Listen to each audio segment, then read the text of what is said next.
And we are back, folks. Good evening, good afternoon, and good morning. My name is Severio. Coming through here and doing the analysis for day two, solos day week bi-weekly one. My bad. It's been a long day. I did I did a fair amount of things in the morning. Did a C scrim for the upload prior to this, so if you guys want to check that one out, I'm gonna start uploading those as well as the stream happens, considering my PC can handle it now, but also to the extent of just being able to provide VODs that don't stay stagnant for 60 days and then delete themselves on Twitch. So we are going to do that as part of the process, but also to note that any scrims to happen, I could actually be able to upload here anyways. But once the multi-stream faceted technique comes out for myself to actually do that, we will perform that process instead. In the meantime, though, back to the topic of day. We are going to get into the NBPL spring split for this week, specifically for the 2024 NBPL spring split day one or day two for solos. And we're going to see how the group selection comes out here. I looked into the VOD and they didn't actually have a hero selection. So we're actually going to watch the round picks. And actually, we might be able to do that for each and every single one. Just being able to find it. And we'll work towards in doing that for part one and for part two. Part one consists of rounds 1 through 3 and part 2, 4 through 6, as have the other ones have been through the previous matches. But without further ado, let's take a look at the scene about the first round selection. Now, if you guys are unaware about how this process works, from the previous video, I actually haven't been able to showcase it, but this is going to be the best case scenario. How the first round selection works is that there's 3 round selections. All the 12 out of the 12 players, each 4 in parts of 4, they actually get split into different groups. So say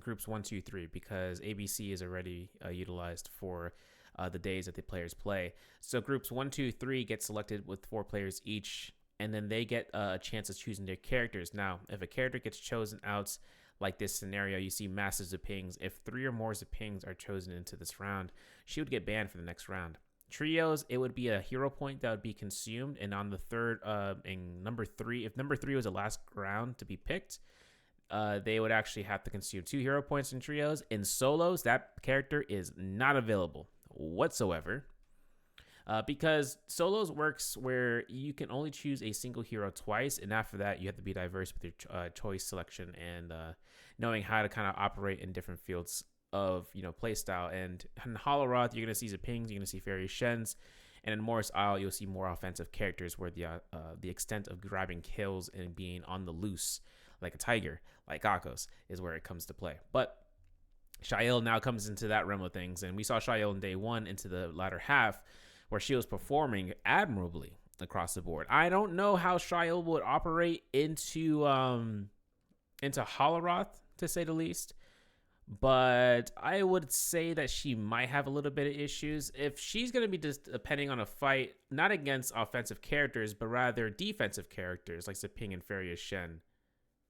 I would say she wouldn't have much of a fun time, because her whole deal or spiel is about catching somebody into a 1.0 type situation, meaning they're not going to have a lot of time to get health back in a fight, but more so they're just going to be able to use mitigation and their ultimates to their advantage while being in ground unit form. Heal back coming in for Zaping, and then the ultimate beacon for Farius Shen just gives Shael a lot more trouble than what she's kind of bargaining for. But we will see how this kind of goes off into this pick. Zaping's getting picked off in the first round between Bauda, Exen, and JJH, and Yoichi Mike, and XCG's Wang Liang dropping in here. But it looks like Farius Shen's and Tessa and one Justina from Spider actually being chosen, and round 3 choices. It's going to have a Shael from Akame, T225, the Smirk King, My King, coming out here for this round. So this is going to be a really good chance for them. CDY actually, a.k.a. Panda Man, joining into day 2 for his gameplay. We are going to miss out on Frostivus. If you guys are looking for him, he is going to be here for day 3 for his performance. And he was actually streaming earlier from what I saw. So I was actually able to drop into stream before I was able to finish up on the recordings and whatnot and scrims for the C server. But let's take a look at these guys. Between everyone getting ready, AS is going to be cooking himself up for some kills, hopefully. I am curious to see how XXY is going to perform today, as well as with Wang Liang. I didn't see Wang Liang on day 1, so that's going to be interesting, as well as Akame. But Spider and Mike are back here, combined forces, different groupings, though, to actually come through. So this should be a good experience. And with them actually going up against each other, actually not in this different groupings, they're in the same grouping. Funnily enough, OUG and WBG. So that's part of the partition. Xen going to be coming out here as well, but TT25 back into it. Fang, aka Kuma, we back, baby. JDTG Shang. I am so hyped for day one. I couldn't, or day two. I am so hyped to see these guys coming back into the ring. These are like one of these are the OGs of like, don't underestimate us for the NBPL. A lot of catch up has gone through in practice, and these guys have been making a lot of strides and doing scrims and getting in practice in day out. And that's just the power of the tenacity of these players. And we're starting in Holleroff, of course, so it's going to be slightly slow. I feel that it's going to be slightly slow. We're probably going to see a little bit more action coming off of this end, but without that, the spawns seem to be pretty self-natured. This is going to be a sunny Holleroff daytime map, so we're not going to have any sort of overcast until round 2, and then we're going back to sunny for round 3. Now, coming off of this end, I am slightly curious how no one's going to be going towards Salvation Podium just yet, but we will see if that happens. Game 1 begins now. Mike finds a purple armor off the rip. Oh, GG's. He probably has another spare purple armor somewhere hidden around. I'm joking. But Mike is actually going to have himself dual blades, dual halberds as it's a ping, and grabbing that secondary blue weapon. Shout out to Dragon. What was it? Dragon? What was that? I don't even know. Dragon Air Gaming? DRG? Oh, all right. Shout out to the fans. Honestly, I'm really hyped for this season because there's going to be so much coming in, not only to the CN side, but the pro scene across the world is going to have a better chance of being able to be showcased, and that's what I'm really hyped about. In the meantime, though, Mike is going to have his chance of being able to catch his loot, but finds his gaze across Xen's guys. We're going to see the swap coming out here for that neutral into getting himself into an uppercut R&B blue focus swing, and another one going to be thrown out here between Xen. Pow! What a parry going to come out here, but Mike is going to have his chance here of trying to find a time to get a parry himself in the microsecond with a purple dagger. It's going to delete Xen's health bar, and look at that pistol shot just to try to confirm a little bit of damage, and Xen's going to dip out immediately. His F1's going to start ticking here, but AS is jumping in here for the northern side, and with it, Grizzly Rise is going to be a spot where a lot of fights going to be happening here consistently for the next couple seconds. These two pings are going to be going crazy between each other for the sustained game. F1 comes out. Mike will keep it going through. And, of course, the Mike is going to be capable of anything. It's just going to be playing mind games with his opponents. Nice parry coming out here, but also to the consistency effort. The consistency is key. Catching anyone out into neutral state and then being able to catch that stagger into uppercuts and then working off of that with whatever weapon they have in their arsenal, such as with the fan if they go for the infinite, because he does have this dagger, but he hasn't been able to make his way to go through the shop. If he sticks to the dagger, he's just going to use it for quick bursts and quick agility movement into a fight, into holding blue focuses, such as with this. And you're going to see it coming out here, how Xen can actually catch up to him. And I'm going to double check and see whether or not Xen's actually going to get a chance here. There it is. But TT25 rushing in here, playing the Shio pick. One of the two into here. So we're going to see whether or not Shio can work into Holleroth. But TT25 going to be rushing into the placement. He's trying to catch the kill off of Xen. But Xen having his chance here. Gets caught in the pistol shot. The army comes out here. The soul balloon gets picked up by AS. And AS is going to be able to barrage. While TT25 going to be in the back line, just trying to find himself some spacage between these two. Now, Mike has his opportunity here. Holds these horizontals. He's got ultimate ready. Is he going to use it at 75% HP, or is he going to be holding it for Sedate Soul? Now, he is getting backlined by pistol shots. By now, it's too late. The V1 is now 100% used because of TT25's action and invading for that third party and confirming a blue focus hit. But obviously, parry coming in from TT25 up against his opponent. He's going to be backing off here while AS is going to try to keep on cheat the chase onto Mike. But it looks like Zhui Shi is actually going to be closing this in. Zhui Shi actually having his first game today, if I'm not mistaken. So this should be a good, interesting point to see if him catching up some points. TT25 still being now into winning the race against Mike, who is just playing the Scale Rush game. And there's an armor swap, I think, on the fly that Mike wasn't able to be able to find and capture as soon as possible. TT25 goes for the clink. F2 neutral going to coming up here into a F2, but to the jump LMB, a parry comes out from TT25, forcing the F1 coming out from Zhui Shi as the Farius Shen. And Mike is going to have his chance of trying his count. It's third time's a charm, but he's going to be having his chance of getting out there, scare rushing as fast as possible. AS is going to have common armor now. He's going to be looking to try to be at a mitigation state of being caught out, so he had to swap his armor from early on. But AS, is playing the Tesla pick. Is he looking for an enchant? I don't know. He's got a pole sword. He's got scare rushable areas to be able to come off of, whether the tents or for the buildings. This is just a huge surmountable force of just how the practice comes into play for just ditching any fight that you can come across in, the tens are lined up, the vertices. I like to call it the vertices because it feels like it's the case scenario for the lines of A to B to C, of where the corners are going to be met for scale rushable spots with certain weapons to actually move as fast as you can. And Dagger is no exception to that rule with the fan as well. And being able to find those lines of sight of where you can actually avoid enemies, or being able to get yourself into a good spot to be able to lose sight of them. Now we're switching over to Imperial Village. That was a good 3 minutes of just being able to go back to back. But CDY from AKA Panaman and from Wolves is going to be chasing out Shin, Exen, Fang, showing up here. Akuma has a fan. Akuma loves a dagger and a fan, I'll tell you that. But DRG's Akuma, or TRG's Fang, he's going to have himself a good selection of weapons and keeping himself with a blue armor, blue weapon. But Wolf CDY has a purple dagger. Panaman, haven't played, he's probably going to hold the target for the last rounds for Morrisal for sure. But for now, he's going to be playing these safe picks for these Holoroth maps, because these maps are a little bit more difficult to kind of work off of in terms of being offensive. Let's take a look and see. And XXY finds his chance for Wang Liang. Wang Liang catches the LMB blue focus into the Plume Castle. A V1 ultimate coming in here from JDG Shishang, who is going to be looking to try to capitalize on this. XXY looks for the verticality to try to burn out the HP bar, but look at that uppercut coming out from JDG Shishang. Keeps the connection, looks for the staggers, those scare rushes, and keeps it going. He's going to have as much priority as possible off of that end. And then Wang Liang says, I'm going to steal that kill. Double parry coming XXY, but no confirmation. Can't even pick up that purple dagger, and as a result, he's going to be just running this out away from his enemies. Now, F1's up in 3 seconds so far. JDG Shishang trying to look for a flank coming out here. Wang Liang going to be looking to try to scale rush into the position where he's able to catch somebody, but decides to go to the opposite direction, maybe because of mishurting the grapples. I'm not sure. As a Tesla comes out here, Shishang has a full opportunity of just being able to catch somebody or a pair of two as a third party, and in hopes of just being able to connect in a chance off of one or the other before they start running away and getting aerial scare rushes. But XXY gets a parry, nicely done. Not able to pick up the dagger again, but he is able to cause himself to get some reset opportunity and cooldown off this skill. While JDG's Shishang is chasing out Wang Liang. We are going to look for this uppercut. It's not going to have any successful grapple bump, unfortunately, for the verticality. He was just trying to confirm it. Both of these guys are going to parry in succession, but the parry is not going to come out for Shishang, and he's going to have to force his F1. Foxfire is now popped as well. Ultimate is at 52% so far for Shishang, so he's going to be being able to be careful of being captured by a enemy who's just trying to catch him into the neutral position. Yeah, Plume Castle is cooking right now, and AS is going to be looking towards into the Morris Bessing, but also Romy Yang is going to be spawning here in around 15 seconds. So these players are going to have to be very mindful in how they kind of want to operate off of this end. Spider, we haven't seen anything coming out for Spider, but he is playing Justina V1. And with the Justina V1, in a world of Ziping Yings, it's kind of a dangerous pick. Kind of. You have to catch them out of their face. Like, you have to catch them, because if the Zipping Yings have F1, if they proc their V1 and they're in those states of golden focus or iframe immunity, their freeze is not going to commit. It's not going to commit towards the freeze, but we'll have to see. Mike is going to be fighting out Spider into the first round. Nice parry coming up from Mike. Holds a horizontal, goes for it into the soul break, denies that soul break with that late F2 on purpose.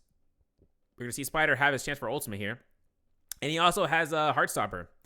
This is big because a Heartstopper could be denying any sort of ultimate coming out from Mike in case of anything for the sustain like this right here. LMB try to get for the uppercut, not going to happen here, but the Sagger is going to be coming out for a horizontal blue focus. Mike catches himself up, and WBG Spider goes for himself for a freeze, and that's going to be a Heartstopper kick, ladies and gentlemen. And with the uppercut extension, is going to force the pushback. Spider going to be looking to try to get his last dash to confirm here for a freeze. Misses it. He thought to left to right. 50-50 shot, and Spider has himself to get caught with those LMBs to the RMBs. The F1 comes out from Mike. He's looking for pistol shots for some poke damage, and he gets a scare rush successfully, but the F2 coming up from Spider protects him, but not for long. Mike gets a confirmation kill off of this end, and of course, Mike will take this gold deck. Oh, come on, bro. And a Hong Sword too? Oh, dang. It's going to be, it's pretty good. Pretty good for him. I think Mike is going to have a good chance of just switching this over to a fan, though, as a Ziping Ying, unless he's going to keep the dagger just for those clinks and extra burst coming out of it. We'll have to see. Spider, though, is going to keep himself into a cool state, of course. The state of mind is to find a target that he can fight, and TT25 is nearby, has gold hair dual blades from his Romy Yang win. And of course, you have to realize that, Spider is looking to try to secure this kill off of him, if possible, into Plume Castle. It's a little bit dangerous. We know AS is there. We know we saw CDY. We know we saw Wang Liang. And, of course, AS is now rushing towards it. TT25, though, going to be seeing AS here in just a second, possibly. I'm not sure. In the Southwestern Barracks. Exon is going to be coming out here for some loot. He did lose his Romy Yang. I'm not sure if he had a Soul Blooms tucked away that he thought it was there, or he was just looking to see about spawns coming in from players across the board. Exon was former J Team, I believe. So this is interesting to see him on Team Bauda. Because Bauda had Deshang for solos last season, so now we're going to see Exon joining the roster there. But it looks like Spider has his hard stopper to work out for him. T225 is keeping the chase here. An ultimate here for Spider is going to be crucial here to knock back that F2, but coming in from Shio for the 3 seconds that's being casted. Spider's going to have himself to go for that reset. Here comes AS, though, forcing his own F1, and now a double freeze coming out from Spider. Wait a second. Hold on. Spider's going to be coming out here for a freeze. Maybe the reset. Yes, it is. And it's going to be huge for the hard stopper because T225 going to be caught out here to the uppercut, but nothing's going to be able to be achieved because so many players are looking to try to take advantage of someone who is going to be caught out with their pants down. And Spider, at the state right now with no armor, is going to be that person. He's going to lock in the pistol shots towards CDY for Panda Man, who does have a gold weapon. So Spider just distances himself away from this fight. Going to get some resets, and Spider's going to take the time to reset here as well. Cannon shot coming out. CDY going to be looking for some resets on this armor, but with CDY actually looking at Fang, it looks like there's going to be a switch up. Now, the 1-2s are confirmed for Spider for their first initial hits, but he releases a very risky RMB spear throw. CDY is low. You can see Akame from 521 is trying to lock this one through because CDY still has Vermilion Bird's Might for 25 seconds right now, and CDY is just playing the fan game or the dagger scare rush game and just keeping the movement. You can see how swift he's trying to be with it. Spider, though, finds the elimination. Soul Bloom is picked up by Fang. Akuma, you grief master 101. He's going to be picking that up and just denying Spider his Romy Yang depletion. Another minute and a half. Spider only has 1 elimination so far into this game. And of course, he is now rocking into Dante's Inferno with all the amount of hell that's happening into this corner. If as much distance comes out, could be the levels of hell like Naraka is, because Naraka, that's what it stands for. Hello. But Exon actually going to find himself in a position of getting caught out here with those LMB, jump LMB, jump LMB, jump LMB, and of course another one from Spider is going to cause his own instance of grief. Exon's V1 is now force procced, and we're going to see Spider actually go for the armor swap immediately to try to get towards Exon. Exon does not get caught to the heart stopper distance, as it's not going to be confirmed. But Exon finds the F1, going to reinitiate for a stagger against Spider. Hold as many times as he can for those RMBs of blue focus immunity and trying to stop those staggers from happening. Spider has ultimate again. He finds a freeze. He's looking for the RMB. He denies any sort of action, but the Soul Bloom pickup, oh my goodness, gets picked up again. Spider can't get anything. No break, no foul. And it looks like he's going to be burning out all of his dashes here, and he's getting cannon. He's getting range shotted from the distance. So you're going to see him actually having to back up here. He's got 36 seconds of just waiting this one out. It looks like FPX's Wei Shi is not going to have a chance to actually lock into this building. He's going to be backing off the heel as much as he can. Spider is not going to have a fun time to trying to force himself to this fight, but we'll have to see. Oh my goodness, Fang, Akuma, where is he? Where is he? That arrow came from that block up there, so he actually found that shot miraculously in the heat of battle and actually finds it to successfully knock out Spider from this round. That's actually kind of tragic. Spider went for 3 kills, 3 eliminations, or 3, not eliminations, but 3 Soul Blooms that he could have been able to pick up, and it wasn't able to be done, unfortunately. Man, Akuma really did that to him, huh? You locked him out just in case of anything, but, the bow shot, it's a bow shot. Winning is winning, because the Busta saved me from the cops. The Busta. All right, no more Fast and Furious references. But Mike is going to be 3 eliminations in this lobby. He's actually kill leader right now, tied with TT25. But Mike did participate in day 1, so he's going to have more of a placement than anything. So for now, we're going to see whether or not Mike stands the same rates towards the end of day 3. But CDY waiting out to Romy Yang. We're going to see TT25 try to look for someone who is going to enter to deny, free Romy Yang for somebody. And most players will do that. You'll actually see that in trios as well. Players actually hold out until entering to Romy Yang, just waiting for some other poor soul to enter for a fight. Even though eliminations are crucial, yes. A gold weapon and a buff like the Vermilion Bird's Might into the first Romy Yang, for instance, is so crucial. And then into the second Romy Yang and solos, players will pick up White Tiger's prowess just in case they are, to order to force out, sustain against their opponents. And, Ziping Yings love sustain. Heck, V1 gets boosted out because of the heal over time. So if anything comes out for the buff, right, it's even better for Zipings in a fight. But Gold Dual Blades and T225's arsenal, he's got a purple fan. He could go for infinite later on, but we will see how he kind of processes that. In the mid-air fight, he's going to go for the staggers. His opponent is Panda Man. He gets caught out to the F1, but Panda Man finds a mid-air blue focus, confirms it, but not the soul break. Close enough as is.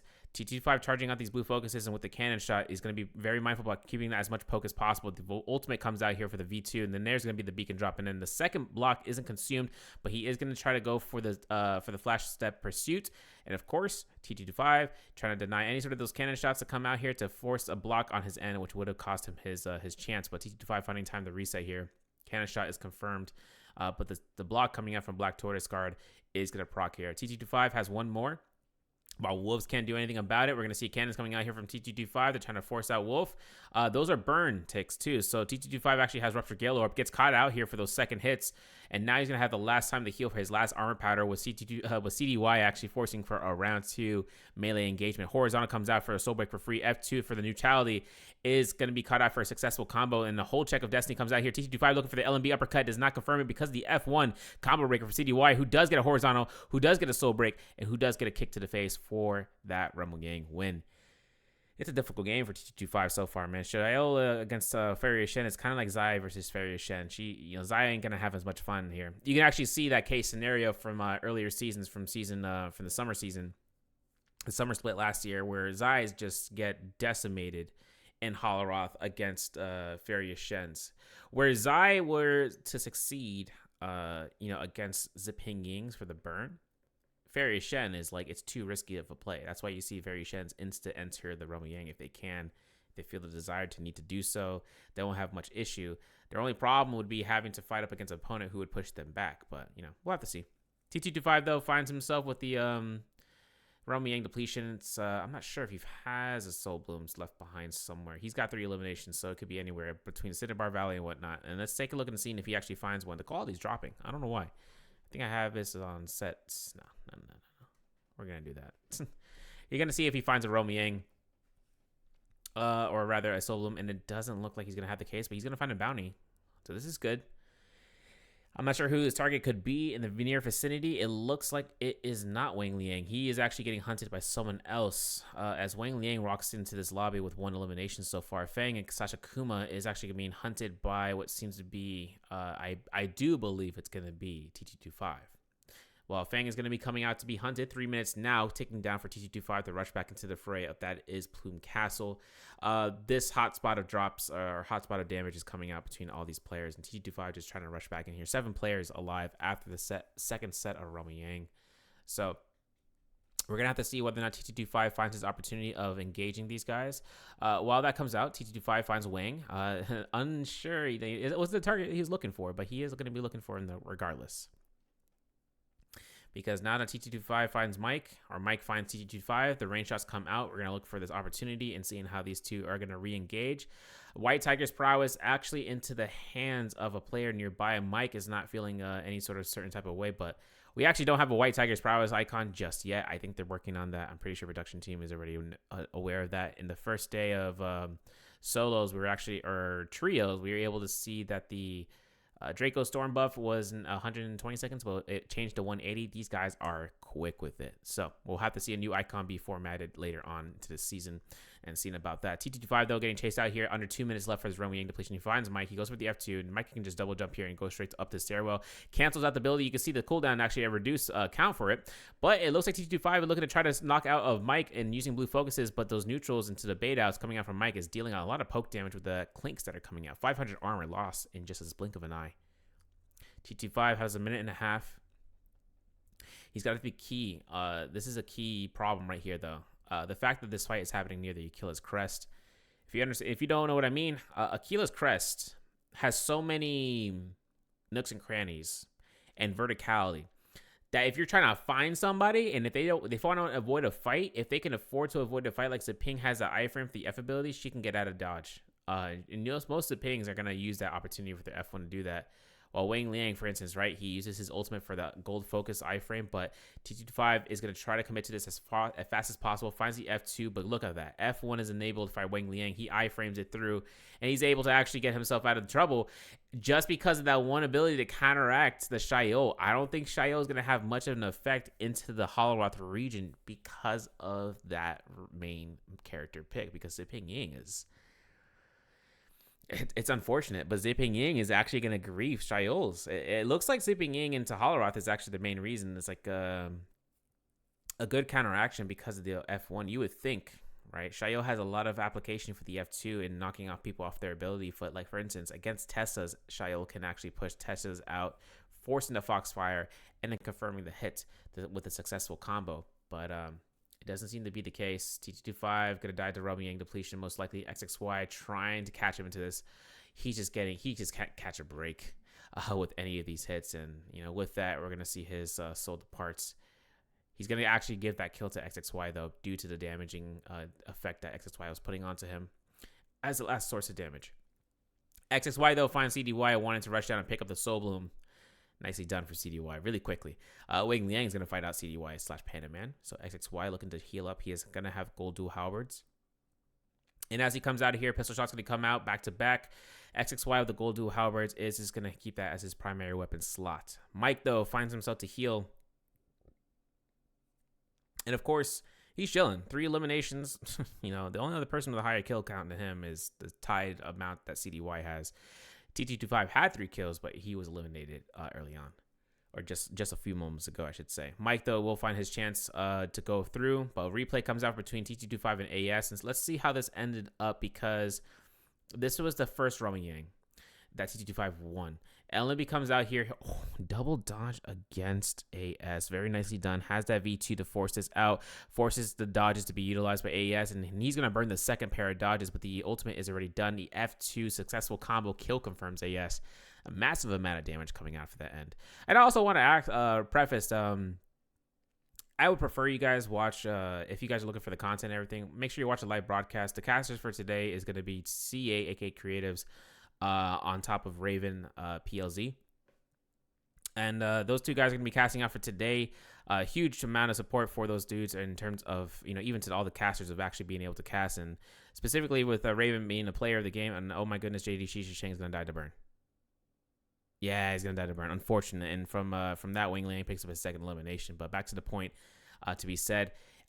The live broadcast, it takes a lot of work, it takes a lot of time and a lot of effort from these guys to actually work through. I'm just making sure I'm providing an extra set of eyes, an extra set of words, for the both the casting but the analysis side of things. And considering we can pause like this, right? Like you go, wow, like looking at this, right? XSY taking the time to reset and going off this corner, but we're gonna see himself, try to look for a scare rushable spot, keeping the close to the wall. As you can see, he's gonna go ahead and do so. And just making sure that he can just distance himself away from everybody in case if they want to push him. Plus, he's a Ping Ying, so he can throw an F1 into the wall and be safe to go. But Mike finds himself just walking around. I don't think he's going to anticipate CDY being around that corner. Panda Man's kind of holding out here. I don't know if he's going to reveal his position. Oh, he does. Unfortunate. And there's a Moonbane. Okay, so this Moonbane in solos is more grief than in trios. Considering that it's even longer into the delay of the round ending, it's going to be here until the shadow actually corrupts and then it closes in, so no one can actually make some moves, or if they decide to make some moves, it's not going to be, to their benefit until later on. If they do decide to stick around, they're not going to have a fun time realizing that this Moonbane is a gold state Moonbane that hurts. Hold check R&B comes out from CDY, takes a burn. I think a lot of solos players now rocking the cannon here more often than not, and just trying to create poke damage. And that's where White Tiger's prowess, that's the reason, you would see solos players rock the Tiger's prowess, because it heals you 25 per tick. And if you have that to your advantage, rather than having Mystic Might, for instance, for vision, right? The main reason is because it's all a poke game at the end of the day. It's all about pressure. It's all about peel.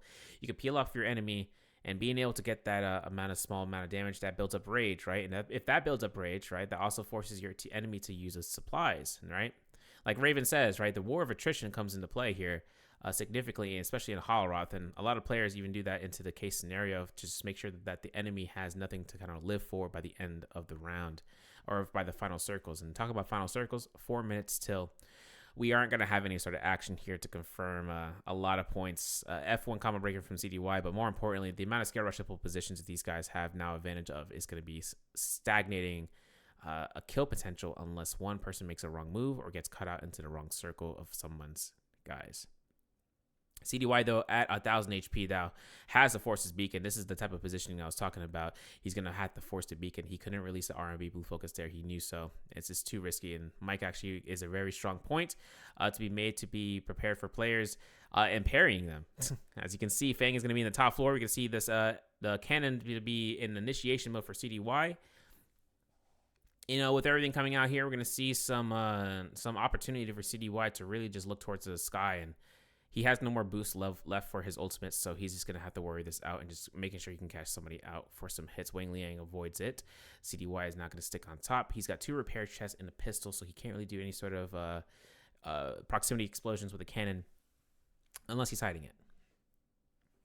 Actually, DRG changed their color palette. Interesting.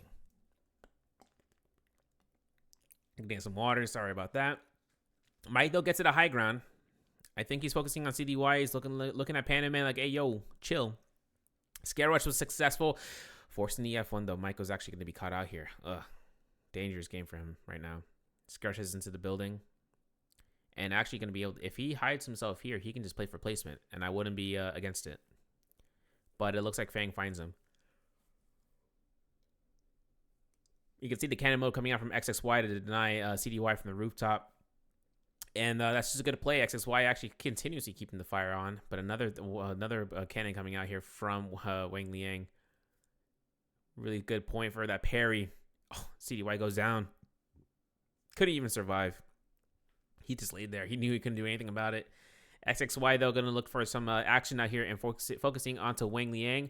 I think he has the gold jade for the dual halberds, martial arts will hook form or hook will form. Maybe we'll have to see.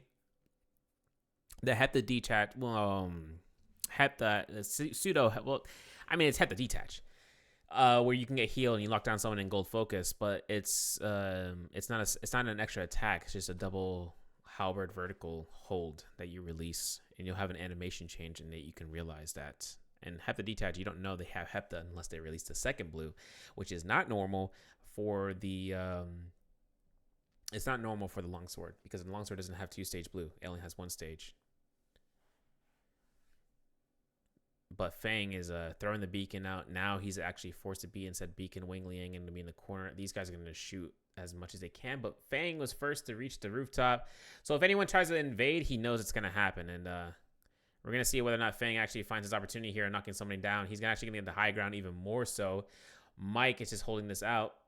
Wang Liang finds his safe space of just being able to try to throw a blue while he scare rushes up. And while Wang Liang looks for his chance here, we're going to take a look and seeing what he's got in store to try to ground force this out. Mike finds his chance here for some bow shots against Wang, or even to the extent of Fang. But Fang is actually going to be now to the ground and trying to go for scare rushes. They're going to try to buy as much time as possible. Fang finds those grapples, 18 in his hand.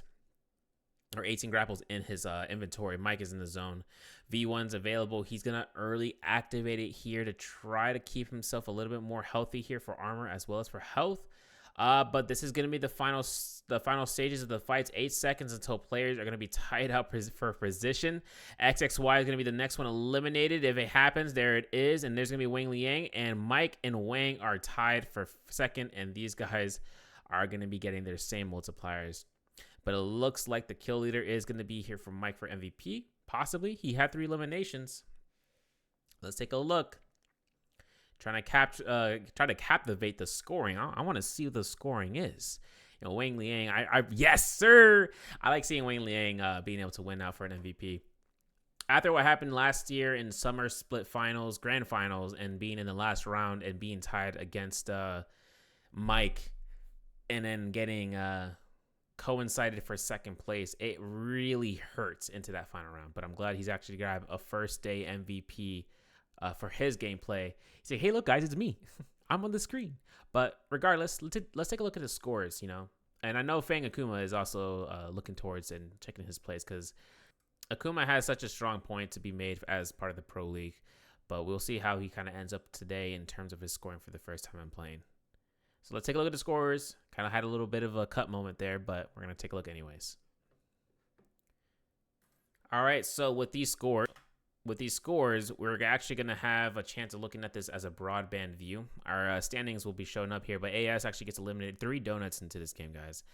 X and AS and Akame, and that's a 0-0-0. These guys have 5 rounds to make up for it. Most likely they will. We've seen catch-up games from players, and it should be more than possible coming out from these guys. But JDG, Zhisheng, Weishi has a 0.5 for placement. Zhisheng has 1 for placement. Spider actually ends up with 2 kills, but remember he got eliminated pretty fast into that Plume Castle scenario of not being able to pick up a Soul Bloom and Fang's headshot of all things. 2.7 for him. XXY has a 2.8 point game as well as with Fang. 3.8 for TT25, 4.6 for CDY, 6.2 for Mike and Wang Liang with 9. This is more spread out than having what I'm expected to see of like an 8-kill game or just a double-digit point game. And as a first game, this is where it goes to show. Now we're in the roster of the B to C grouping. B and C grouping holds no there's no bars to be held. These players are one of the they're the top players to go off as a majority between XCG, OUG, KLA, the Wolves, to DRG, to JJH, to WBG, to JDG, especially coming out here. And with Bauda, I mean, even though Exen is not into this realm of things, he does have the potential of keeping up with these players and actually innovating himself into a new set of rule set of forcing being a counter to certain characters in certain maps. Maybe in more style who perform a lot better with Akame, Juishi, and AS or Juishi and Akame. New to the scene, haven't been able to play before, but they're here. AS though has been here before. He maybe had just a little bit of a rough start, but into the standings as a whole, I mean, we'll take a look at the standings after round 2 because we just started out here. A lot of these players in solos have themselves coming through, but I mean, just to play it through, the standings are going to be coming up here next. It's going to be now having a total of 18 players. Now, Akame 0-kill game with Exen as well. 0.5 for Juishi, Zhisheng with 1, 2.8 for Fang, 3.8 for TT25. These guys just started this out. Now this is where it gets interesting. Now we're going to compare first game compared to players who are just performing for their second day, which is today, with XXY and AS. They're still going to have their chance of being right below the gatekeepers between these point values, right? Jux, PS, Pace, Frostivus, and Weishishi. These guys are going to be tomorrow for day 3, or rather, I should say tomorrow, but it's going to be next week for these guys to actually play. But for the top 6 grouping, we're going to see GG Shaw. He's still holding out the top 6, and he's going to have day 3 to work towards. Spider, though, having his chance to climb, he's working with it. 9 points for Wang Liang, though. So that's going to be a good chance. I actually said earlier that Wang Liang is going to be his first day playing, but I was just mistaken for some other player. My mistake, Wang. Big time. Arano, though, from EWG, to count himself in here, is playing as well just to get some practice before any sort of scrims. And since there's no scrims for the players during the weekend, these players will be playing in the Mortal War if they can, if it's their day off in terms of the day off from the NBPL, so that way they can just keep the practice going through unless there's any sort of private scrims that happen. But for these guys, they're going to be going into scrims day in, day out between the weekdays. The price of esports players, man. They don't stop. They never stop. They keep going. It's like, when people try to, that's why they have to make sure their health is in check, because it's like comparing esports to Major League Sports with physicality. It may not seem the same as physicality, but they still have to keep their physical health in shape, because when they have to scrim, it's the same as practicing. Even though they're not losing, they're losing calories and they're practicing on day in, day out on the field, they are doing so much internally and doing 14-hour days as practices that they'll just end up going, they have to keep sure their mental and physical state is good as well. So it's to go to show. We will see how these guys want to perform into round 2. We'll be right back for round 2, and I'll have that one pulled up in just a second. In 3, 2, 1, and we're back. We're back for round 2 to come out of here for the selection hero process. And looking at how this is going, another Ziping ban round. This kind of blows. I know that this doesn't mean that Ziping Ying's So this ban round system is a really perfect example of not consolidating one hero to a certain map, because you can't choose that hero if they get mono picked, like how you see right here. So these guys actually can't do anything about that. Into the second round selection, like Akame, Joishi, Shisheng, TT2, they can't choose the ping unless it's their turn. If it has already been their turn, then it is what it is. Take a look at the scene about a second round choice selection, though. It looks like Akame, I'm going to say Justina. Don't ask me why. I'm going to just say Justina. I mean, Fairy Shen coming up from TT25. Yeah, Fairy Shen. I don't know why I say Justina. I'm just saying, Zai, excuse me. All right, that's what I thought. All right, Joishi's locking in. He's locking in Justina here. Yeah, makes sense. And now there's no choices here besides the filler picks for Holoroth. This is where it gets fun. And we're actually going to see Mike lock in Akos here just to counteract this. It's going to be a fun fight. Wang Liang versus Mike. Mike's Akos was such a great scenario early on. And Wang actually rocking the Shail. Either he is trying to figure a way. Maybe he has the schematic down, but he's trying to find the structure of playing Shail into Holoroth. We will see. Exen rocking this Justina. We're going to take a look and see their ultimates. I love the KLA jacket. I would love to have the KLA jacket. Please let me have the KLA jacket. That thing is too cold. It is too cold. Even out there, it's cold, But, I mean, that thing goes hard. And I'm really hoping to see kind of goes through. I'm looking to see CDY. I'm looking for Panaman. He's going to be playing Tarkin tomorrow, so we know that's going to happen. And JDG Shisheng. I'm telling you, this is my favorite grouping with B2C. B2C has my favorite players to be grouped up. No cap, for real. I mean, although we have the newcomers coming in with Frostmas, heck yeah, with ALL. I just really like this grouping. I really want to see these players to come out here and pop off and do their dang best. And it's always a pleasure being able to cast this whenever it's live broadcast. But that's why we're doing. We want to make sure you guys have I want to share my excitement by being here. Look, does Kame have moral support? It's time. Go kill him, bro. Okay, hold on a second. I need to look at these skills. So Exen actually rocking V2 and Shuichi rocking the V1. Nothing seems to be out of the ordinary. Everyone has their skills to work out for them with everything to be normal. Now, this is interesting. Spider. Players like to choose V1 for the extra heal over time for the mitigation, but V2 is kind of like a circumstantial ultimate for Ziping.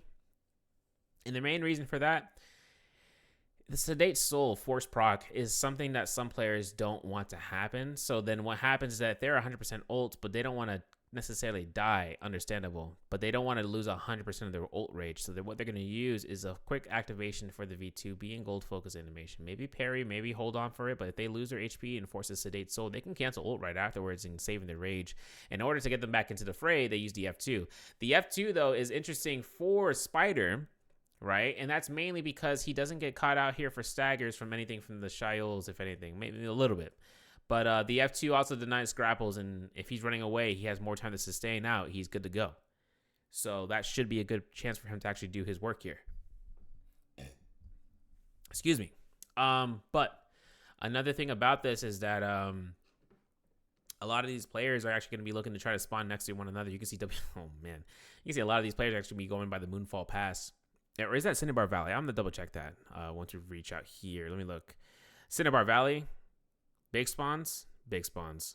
Yeah, that's going to be a nasty spawn area for these guys. Very nasty spawn area. I'm curious to see how that ends up, because even Shadow, to the extent of Icy Shard Lake, 4 players are right next to each other. Dudes and dudettes, we're back in here for round 2. And I'm hoping you guys understand. Live broadcast happens. But if you can't catch them, if you want to watch them, they're on the YouTube for Naraka Blade Point on the live tab on YouTube, and as well as for the Twitch VODs. They've actually been uploading them there as well.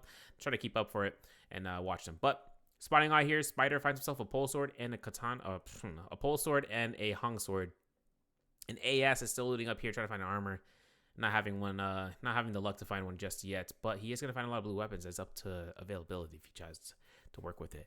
Now XXY finds Shi. Shi finds himself into a position of catching XXY here for those Foxfire effects, but there's going to be an armor swap here for anyone who needs to get for it. XXY can't even get to it, and I'm trying to see whether or not he's going to be going right back towards it, and you can see Shi actually looks to try to get that RMB prio, the jump LMB. RMB gets parried. That's it for XXY. Shi picks up the elimination, and there's no more threats. Shi finds his purple, that's a spear, right? Yeah. Finds a spear. CDY gets eliminated. Shisheng looks to try to figure out whether or not he should go for high or for low. And it looks like Fang actually has V1 ready to go here for activation. He's looking for the heal up, but it's not going to happen. Wing Liang gets caught out here. LMB comes through. And no attempt to actually activate F2. Uppercut is for free. Grapple bump, not happening. Fang actually forces the F2. Now he can chase after the Shayol, looking for the Scare Rush, and tries to look for a flank route, but looking for the time, the space between him, the tower, and any potential threats coming in for a salty res, if anything. Exen, though, finds Mike. Mike finds the horizontal of the fan, F1 to reinitiate a pushback, to back off, and finding a new armor, because you know Mike likes to find new armors whenever it comes to trying to push away from enemies, and he finds one. Or he finds the time to heal instead of finding a new armor. 1 second. Sorry about that. I had to sneeze a little bit. We are going to see Mike, though, up against Exen, and who does find a successful swap there. Oh, my goodness, with that pole sword and the long sword. The great sword is actually a better swap weapon for the long sword. If you guys aren't aware of what I mean by that, the inputs are this for keyboard and mouse, and I'll try to do my best in keeping it neutral as possible. For the long sword, you do a vertical, dash, vertical, uppercut. And after you do the uppercut, you do the shift to swap for a great sword. And you can do the shift for swap for great sword a lot easier than pole sword. If you do the pole sword, you're going to have to be very swifty with it. Just because the pole sword requires you to be more finicky, and it has more range whenever you go for the lunge with the LMB to force the RMB blue focus afterwards. But the great sword has a better chance, better time doing so. Plus, did I mention that the great sword has better damage mitigation for the stone form? True story. It's 80%, and then the pole sword has 70% mitigation. But Fang finds a little bit of trouble finding out between him and JDG Sheng. Fang going to be trying to get to himself to the sky. Nice clean coming off of here. We're going to see jump LMB to the RMB. And of course, JDG Shisheng finds not a lot of health to try to work with here. He's going to try to scare rush into the tower, finding time to heal, but he's going to get chased off by his opponents, or rather ringing around the first floor. Fang is trying to catch Wing Liang. Shisheng finds a full reset. Shi over here to the southwestern barracks up against Spider. Spider finds his chance of trying to catch his opponent out where it's difficult. And of course, if anything comes out between Spider and Shi, it's about who can try to, corner one off before the other. Spider finds a scare rush to get to this height, and he's looking for a horizontal in midair. Looks towards this, trying to scare rush, doesn't get it. Up a little bit of poke coming out here, and that ultimate is a lock hold that Shi is looking to try to negate. And there it is, Justina versus Zipping Ying. Bourse Nightmare for Shi. Stagger doesn't come out from that dash, and that's going to be the second dash. The third one's available. Shi dodges out the horizontal. We're going to see Spider actually getting himself a scare rush position. And then still having a dash here. Shi's still an ultimate. He's not going to commit towards it. He's going to go for a reset instead. Spider looks for the purple pistol shots. We're going to see Shi rush in here. He's going to look for his last freeze. He's not going to have a successful chance of shooting an arrow. He wasn't going to be able to shift back. He wasn't going to be able to shoot an arrow, but Shi is going to have F2 back up again. Gets him into the carousel, holds the LMB onto that end, and keeps the longsword running. The RMBs come out here for these swaps. Jump LMBs confirm. Spider gets eliminated. Shi just working his magic here for his second elimination, and he's going to work it really well. Spider goes down for their first life, though. Obviously, this man's cooking. Shi actually cooking, guys. I don't know how to explain it. He actually had his chances of working with the great sword swap. Kills Mike, kills Spider. Pretty substantial, if you ask me. And this is his first day performing, so it's good to see his performance actually pulling up to the marks. His opponent, though, is Akame here into the Imperial Village. We're going to see Akame try to go for those shots and try to go for the range. He does have a staff. This is the best in slot for Farius Shen. Reason for that, V3 Beacon allows for Farius Shen to actually force proc the, allow for an RMB blue focus coming out from the staff. So it should be as a no-brainer that when you get that knock-up effect from the V3 Beacon drop with Farius Shen, that she'll take full advantage of using that CC control to allow for the RMB blue focus to be released. So good to see her on that end of using said weapon. And it's a purple rarity too. So, very hot indeed.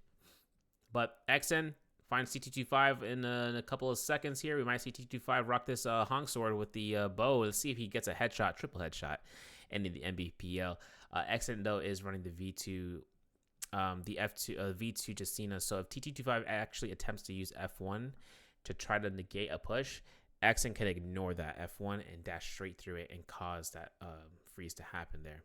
It's very temperamental, the freeze is, because you only have two refreshes for that ultimate. But if you do pick up a Soul Bloom in Immortal War, that 30% rage back is going to give you another dash. So you can be aggressive with it and confirm a freeze regardless. It is through abilities and blue focuses in general. So just keep that in note. But Fang, up against what seems to be AES's overhaul of being able to hold his blues. Fang actually rocking a good amount of swaps for that armor, but Fang is actually locked away because of the trap that he just stepped on. And of course, he ain't going to be able to grapple anytime soon. So with that coming into play, AS is actually going to be able to close gap to him as fast as possible. Fang is not the only one here, though. Mike, he's still looting. He's like, hey, what are you guys doing here? Hey, whose footprints are these? AS, though, is going to be backing off. He's going to be looking to time the heal using his F1 as a passive heal, as he kind of can, because he sees that the fight's happening between Mike and Fang, and then they're going to be backing off. Shui Shi in the distance into the Realm Yang. 20 seconds until we get to Realm. And Mike is actually going to have a chance here of, he goes into the Realm, he's going to dominate anyone he goes up against, unless it's someone like Justina who can catch him into the neutral state. He can V2, though. Justina's dashing through, though. So if he does catch her with the V2, he's going to have a good time of catching heal back. And everyone entering, and no one, or rather, Wang Liang is not going to have a chance of going through there, nor is Mike. Spider, though, finds a spot. T225 is saying, Honk Sword, try to go for the Scare Rush. Okay, if he gets parried, I'm putting 100,000 channel points towards T225. Okay, he's not going to get parried for an initial. He's actually not going for an initial Honk Sword with Scare Rush Blue. But he does going to get the... Oh, okay, yeah. That's another thing, Honk Sword with the Fairy Shen. But it's also like the Katana. Keep that in mind. The lethal jab, though... I love seeing the Honk Sword because, you can poke as much as you want, and the opponent can't anticipate quick blue focuses like that. Looking at how TT25 is playing this out, he's going straight into Beacon. Spider's in full heal mode with F1, but no ultimate is ready, available. Spider is actually going to see some time to actually armor heal. He's at 1,500 HP right now. He is going to be looking at getting swarmed at, though, from TT25. TT25 going to be going ahead, getting the last heal for himself, getting a cannon shot to be coming out here. Spider finds a chance. Using the dodges, it's going to be consumed way too early on. The F1's going to... F2, I should say. My mistake.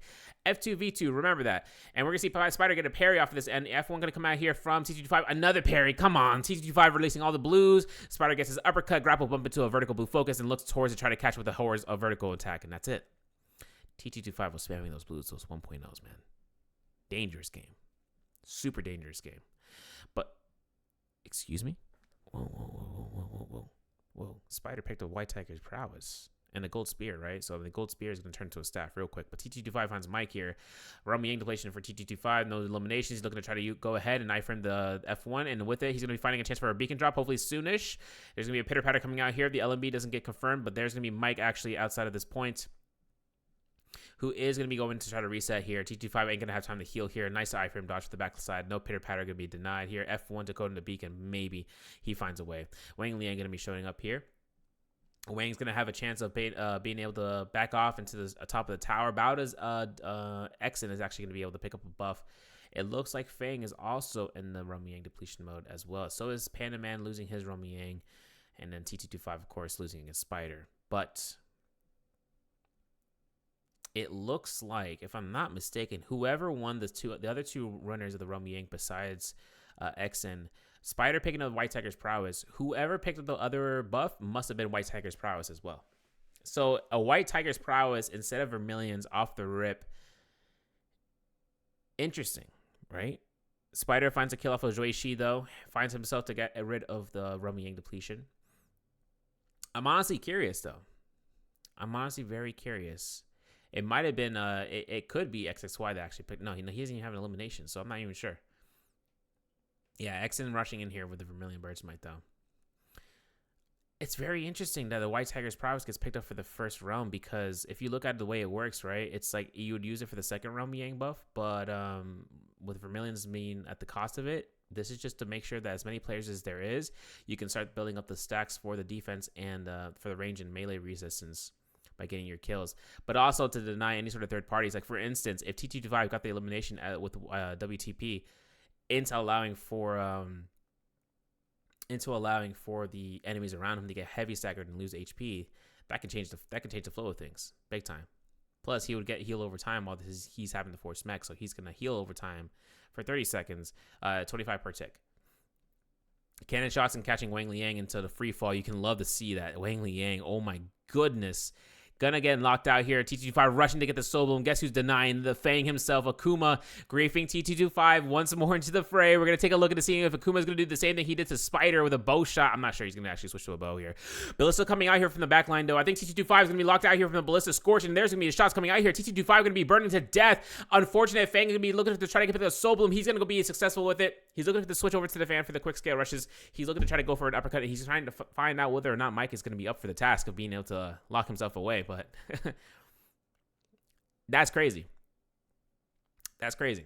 You know, the Ballista shot coming out here. Exon actually going to rush out and try to escape here into the Valiant Challenger. We saw XXY pick that up earlier. CDY is going to be his opponent. We're going to see if CDY actually gets out of this neutrality coming out here. The Pride's Fall is actually in CDY's prophetic choice of Soul Jades due to the change in the horizontal hold check. But XXY, he's backing off here. I mean, Spider actually looks to try to chase out Chishang, who does get enchanted. And as Spider looks to try to find a way of getting out of the dodge, he won't be able to stop CDY's pressure that is being done as of right now against Chishang. So he's going to be backing off.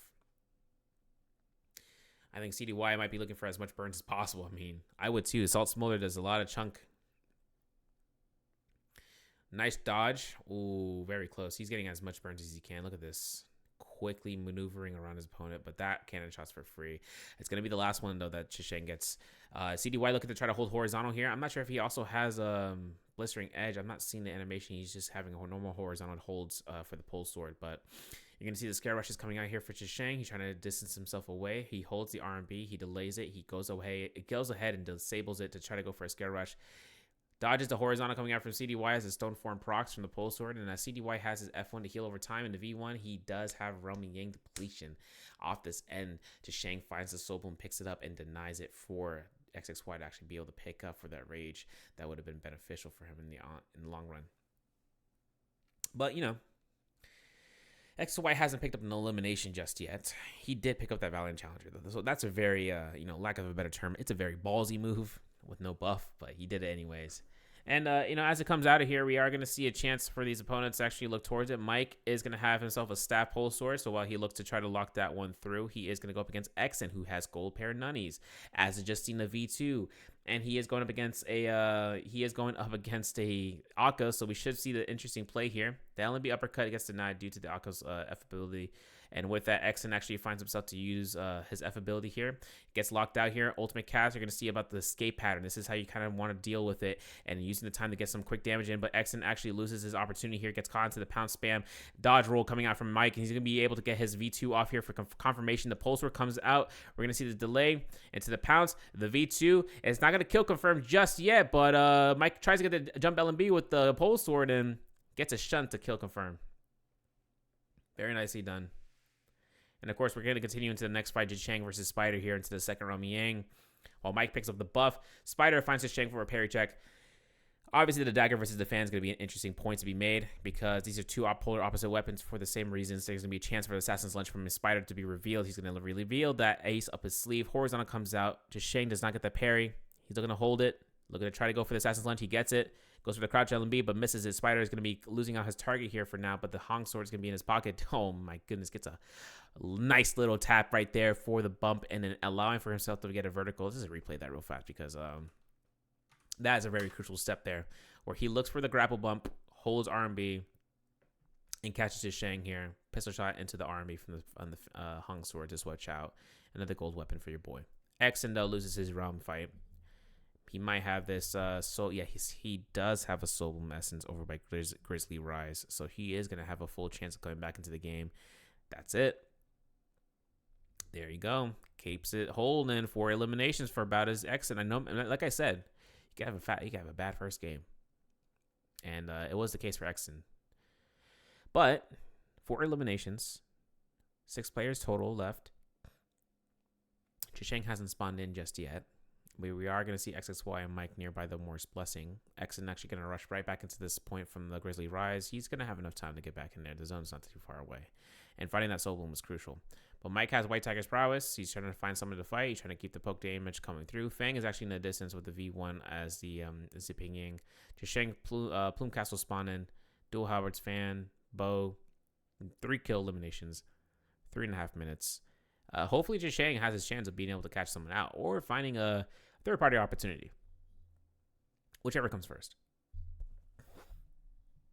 Now, as Spider finds his chance to chase out Exon, Exon's actually going to be a little bit of in a dangerous spot here because I'm pretty sure we saw Fang, we saw Mike. These guys are both nearby in the vicinity, so if things kind of lead down Primrose Path, we are going to have a problem of everyone trying to third-party this kill. But look, Exon hits Spider with a bow shot. Delicious. But guess what? White Tiger's prowess, heal tick, over time, 25. Strong, guys. Assassin's Lunge going to come out here. The F2 can be forced out for Assassins for Exon. Exon has V2, right? If F2 comes out to play for Spider, Exon can get a free meter dump here. Nice counter grapple coming out here for this point. There is going to be the F2. Horizontals confirmed. No more hits. Pistol to the bow shot. Fang looking to switch over to Exon. Exon's going to have his chance to be actually getting eliminated with this the amount of pistol shots coming from both of these guys. And he's going to be having to burn his actual ultimate to try to use one dash to get out. And he's going to have to worry because right now the push between these two players is going to be substantial off of this end. He can't find a target that's having heal over time. That's why Fang will look at Exon for it. The horizontal comes out here. Both of the Zippings are looking for the end game, and Exon is actually going to get caught to the Assault Smolder and cancels ultimate for the F2. It's not going to matter. Spider finds the elimination, and Exon goes down. Man, that's unfortunate. It's crazy. It's actually substantial. I mean, you look at F2, like, you look at the White Tiger's prowess as a reason to not attack. I mean, Mystic Might is just mitigation. They're not going to heal over time. All you need to do is poke him one time, and then White Tiger's prowess is like, yeah, in 4 seconds, I got 100 armor back. Like, you know. And that's just enough problems as is. Spider gets his chance here, though, against Chisheng. This is going to be 3-3. Chisheng actually looked to try to hold his LMB, gets it. Holds his second blue focus. Gets parried as a result. Vajra Script isn't going to do anything because Chisheng hasn't lost any health, but he does keep his dual halberds as a result. And then Fang looks for a scare rush. He confirms it. He's going to go ahead and try to lock this away. JD Chisheng looking for the try to get to the beacon. He's going to be able to be successful in doing so, but Fang's going to be backing off here. Focusing on Chisheng is to get those pistol shots off, and so is everybody and their mom looking to try to do so. The top 4 players are here. It's like a practice scrim all over again. Spider going to be looking for the bow shots. Chisheng's going to be deformed, demeched. These players can look for the focus here. 1 minute left. Chang is actually going to shoot the Sand Cognac in terms of just making sure and allowing for the energy to be depleted if it causes them a problem to walk right back into it. Now, as this comes out of play, Mike is actually going to be looking to try to get into a position of being able to ambush somebody. And, of course, if JD Shang getting caught out here to try to rid of the Realm Yang depletion, they may not even allow it to happen. And it's a difficult proposition right now. Spider goes ahead and chooses his choice here, though. We're going to see a chance off this end. RMB is going to be released. And with everything coming out to this end, JDG Chisheng gets a grapple bump. Fang gets caught out here for the RMBs, and with it, he's going to be caught out here between his opponents, but Chisheng finds his chance for the RMBs. Perry comes out, switches to the fan. I don't know if that's a good play because he has 17 seconds left, but it looks like Mike's going to finish this one off here. All he needs to get is just RMB to the RMB. Chase this out. Dual Circle is not going to be available for Chisheng for sustain because, you know, he doesn't have it. But it would have been a good experience of him getting some resets. So he goes to the zone. He takes some little pick of damage from Fang, who does get the elimination. Number 2, Soap and pickup. 3 players live. Mike and Spider going to be, a 1v1 into the corner. You can see that free cam. You know, it's like a cinematic shot coming out here. C2 or V2 Mike coming out here for the Akos. Gets Spider to the corner. Going to lock him through here. The Cognac is going to actually grief them because no energy, but there is going to be Spider causing out for the V2 ultimate. That knockback comes out. This is going to be a free V2 for Mike here. Uppercut, grapple bump, not going to happen. V2 to the opposite direction, try to catch Fang, does not happen, but Mike's camera movement, it's not going to be flawed. It's more so about whether or not the Starfall comes out, baby. You love to see it. You're going to see Fang actually look for his F1 into this position. The clink comes out here. Scare rush from Fang to the sky. You're going to see Mike actually get himself to the RMBs. There it is, back to back. Clinking a parry, nicely done, and loses out. Mike in second place, and Fang hits his third elimination. His opponent, Spider, with the V2 zipping in. I'm not sure if he's actually a Gold Morris Blessing? Yeah. I figured. unfortunately. I'm not saying it's a bad thing, but I'm just saying like this is a sustained thing. So Spider can have a gold staff as well. Mike, and he picks up two jades that they might be substantial. Is that a stanchion? I don't know. He's not revealing it. Ooh, it might be a stanchion. Yes, it is. Yes, it is. Nice parry from Spider against Fang. Fang gets caught into the uppercut. No, staff swap successful. You saw Spider stop moving. He's like, bruh. But I think Spider has a chance here trying to do it again. The F2 comes out. The neutrality immunity is coming out. Stanchion is going to be baited out for the Sky Pillar, and then the uppercut, go for the swap again, and the R&B gets released. Fang gets caught in the secondary R&B from the vertical. And of course, Fang, he has V1 maxed out here, but if Spider gets that parry, that would have been it, and it looks like Spider isn't going to be able to hit that parry. He's going to go for the heel. Nice parry coming out from Spider from the aerial blue focus from Fang, who is now going to be forced out to use the F1. The V2 is ready for Spider here. And remember, if Fang loses Spider's HP down to 0, and if Spider is holding a blue focus because of said immunity that he's got, that could force a blue focus into a stanchion even. Nice armor swap for Fang, though. Nicely done. Keeps the pressure. Spider finds his chances of actually ambushing him if he goes for the heal over time for the advance heal. He's looking for the F2, but the R&B comes out for the hold check, and the stanchion comes out to be baited out for an R&B base release.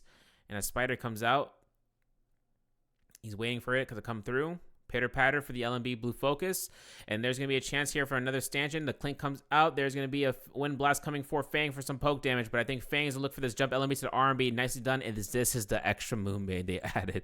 I thought the last one was it, but it's not the case. It looks like Spider and Fang are actually going to be fighting by Hell's Door, and of course there's going to be the R&B parry comes out. There's going to be a chance for the jump LMB to the R&B and jump LMB again. The clink comes out. These guys are fighting near the zone, and there's going to be an F1, but that's going to be it. Spider gets his first MVP, 5 kill, first place eliminations for this round, for round 2. Very good. He's like, oh man, that was crazy. I'm getting cold, man. Oh my goodness. Oh, it's cold. It's cold. But I'm ice cold. All right, we're done. He's gonna have game 2 as MVP. We'll take a look at the scores real fast. All right, scores are here. As you can see, this is the scores for this lobby, not the overall standings, but AS actually gets in a 0-point game coming through here. Wang Liang with a 0.5 with CDY. Both Panda Man and CDY are they're the same person.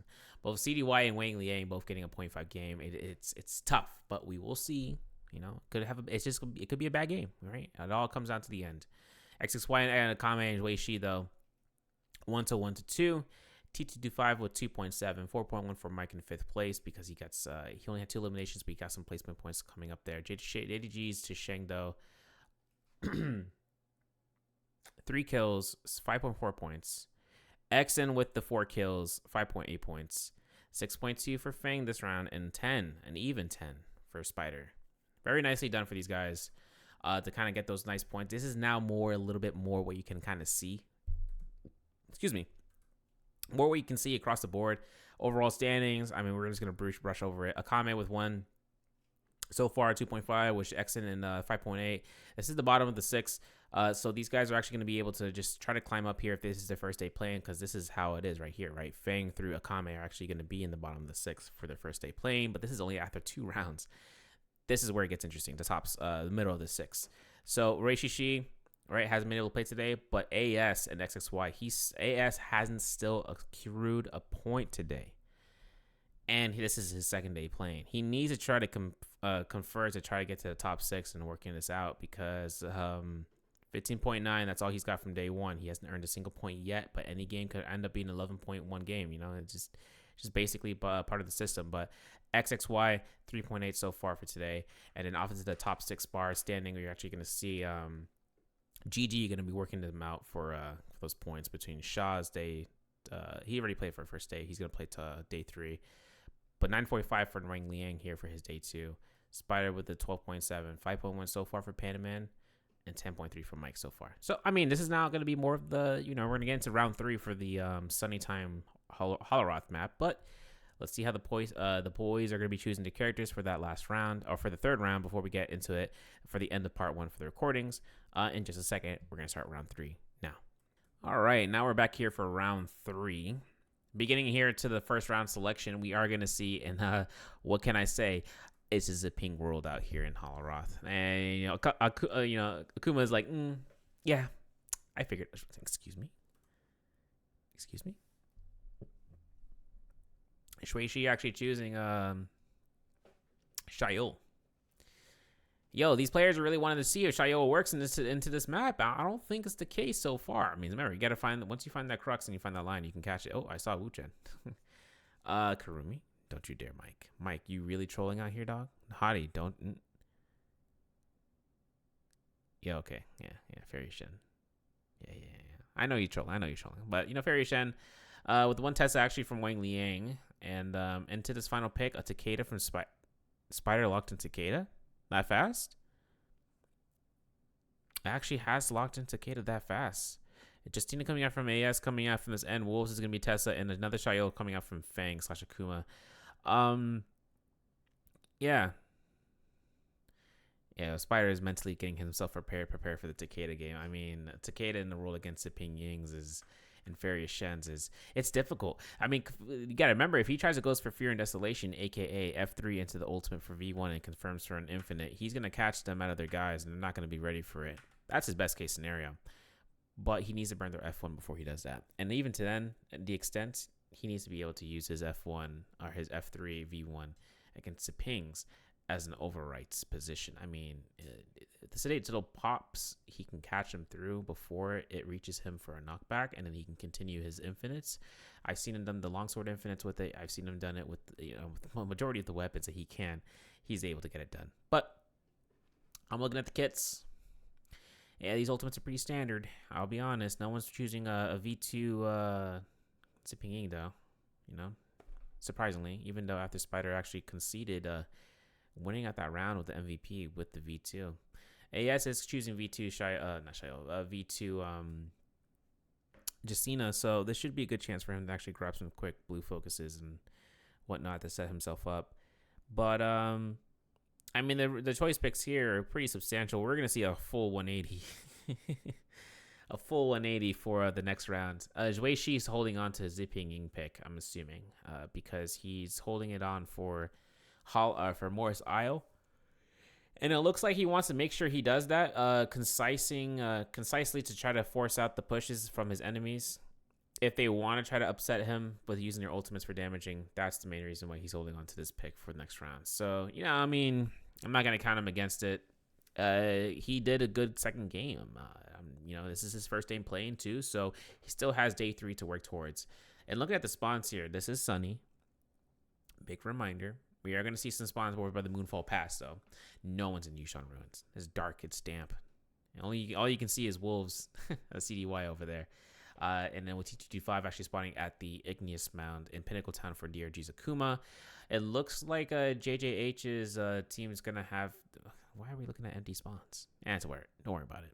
We're going to have to worry about whether or not we're going to see a lot of action to switch over to Met Top if players decide to want to respawn there. But in the meantime, XCG Wang Liang is actually going to spawn next to JL's AS near to the Salvation Podium. So round 3 begins. This is going to be near the ending of part 1. Like I said, open broadcast had Raven, had C8 for creatives.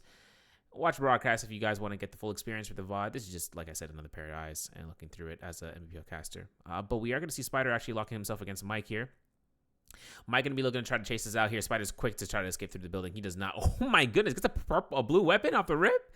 Well, Mike's going to have to, no problem here. You're going to have to fan, and, Mike's going to have to be careful about how he wants to hold that check and how to invest his F1. F3 comes out. Spider actually has no issues now to force the F1 off of Mike. He's actually going to be able to have a lesser cooldown than Mike right now for the ability itself. And while Mike finds himself into the building, he's going to see this chase with a dual blaze with a jump LMB to try to get a double hit stagger. But Mike finds his positioning of escaping.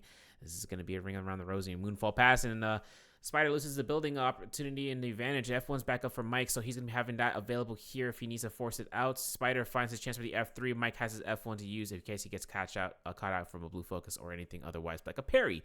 The fan gets picked up from Spider. Quick with the horizontal, but not the vertical. And now Mike is going to be caught out here with those crouch LMBs. Quick eliminations. Mike going to go down. Spider, quick with it. Leaves the Soul Bloom behind.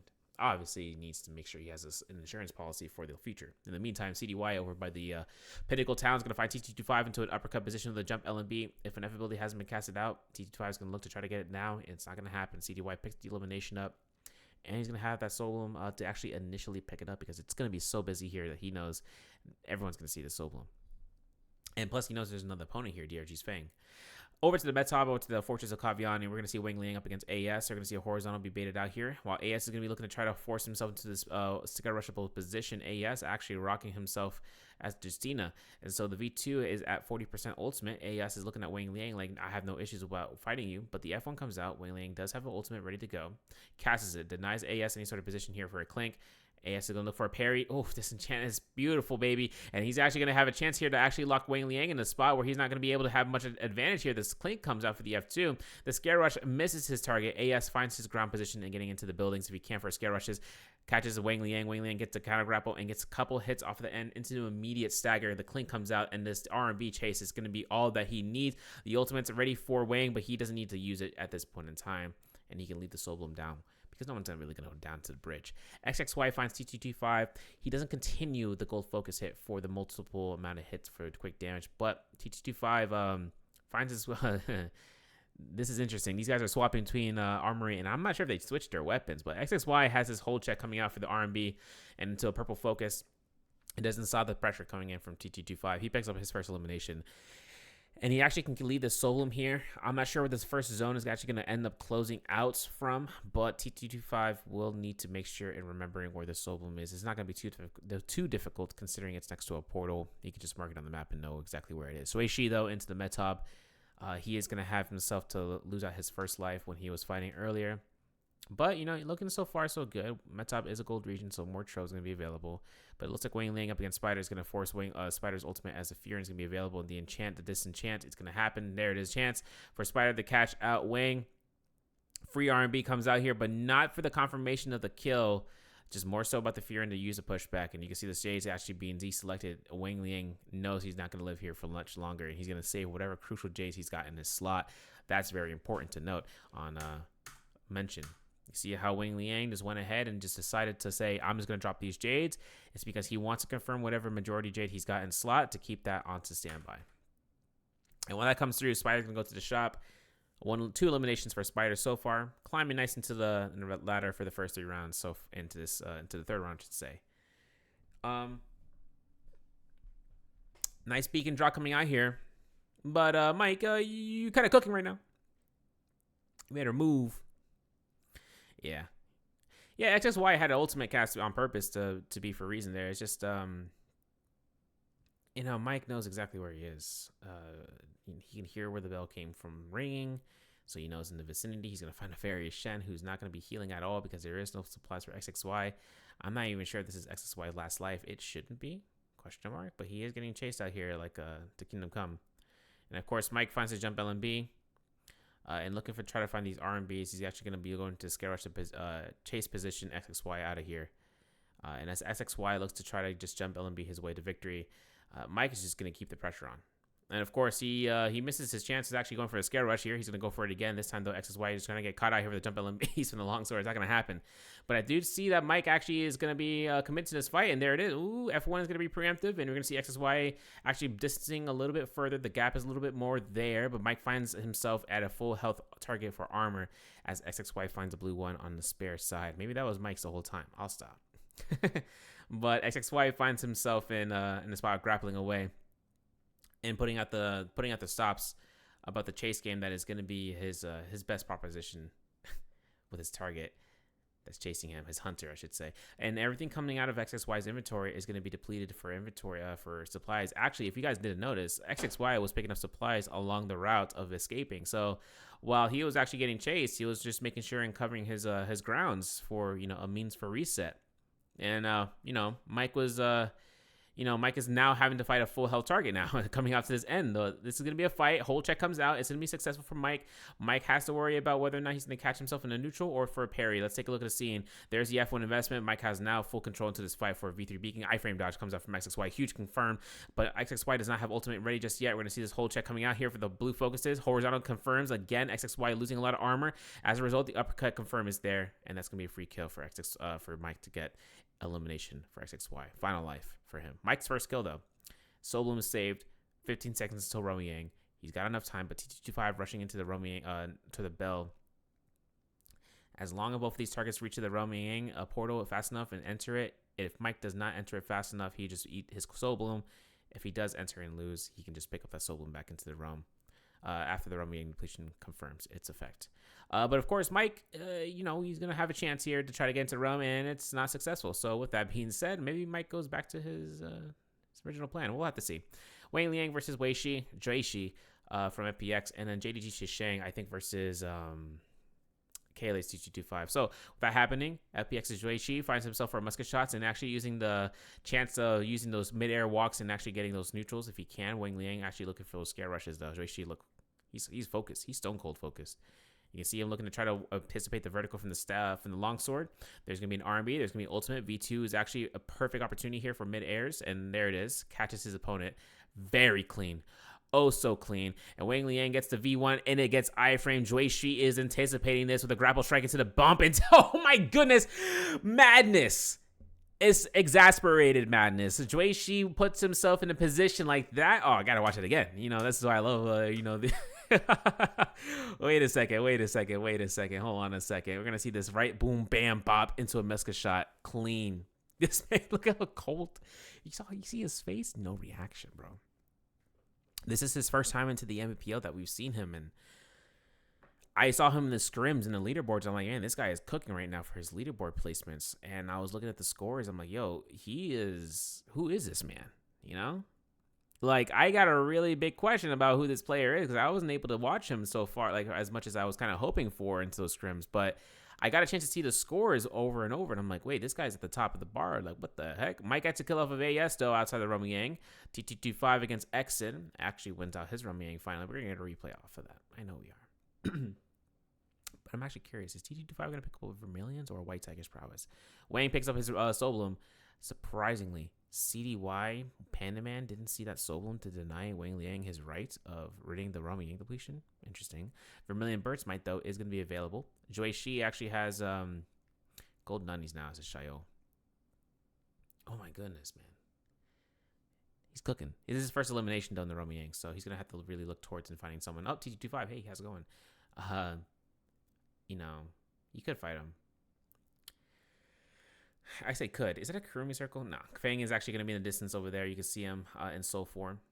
Mike, though, rushing back to his soul bloom to consume it, makes his katana into a Hong sword, as he should. And then they're going to see this chance. There's the F2 beacon to deny it. Oh my god! Mike gets him caught out here with the V3 beacon to the slide uppercut. He misses the third one, but Jaishi has himself to an uppercut position, forcing the F1 from Mike. And Mike is going to look towards the meter dump if it happens. Reset time for both of these guys. With Jaishi, though, is at a deficit for armor. So Mike goes for a heal. You're going to see Fang actually rushing down to where Jaishi is. And Fang actually looting up, maybe? I don't know. C225 actually rushing out here now. As Wei-Shi actually finds the time to heal, he is safeguarded from that from the bottom of the Quell quarter. Not to be confused with Hunger Games. But Wei-Shi finds that Mike is very tasty right now. He has no buff. He has nothing. And Wei-Shi would like to really confirm a Fairy Shen at the end of the match.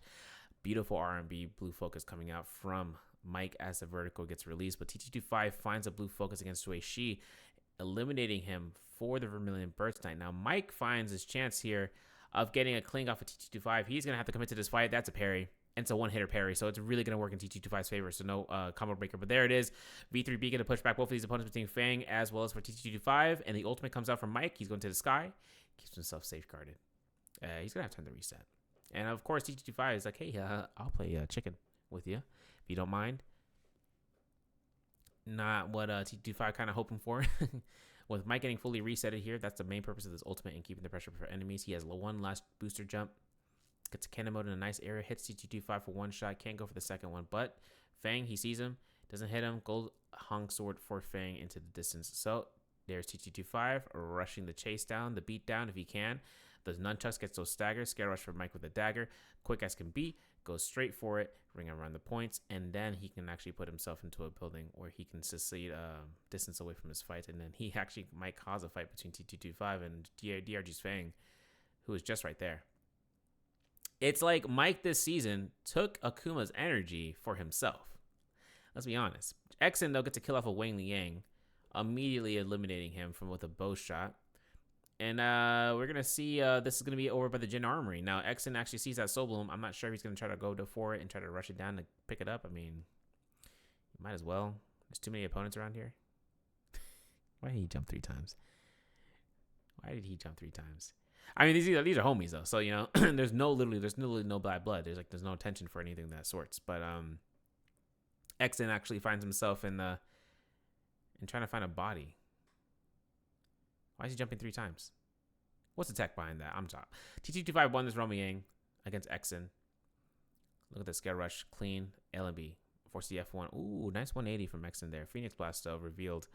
T225 not gonna have to anticipate that. There's gonna be an R&B, dodges it with a roll, and he's gonna look for another Phoenix Blast coming out here. Bow shot is not confirmed for T225 right now for a scale rush.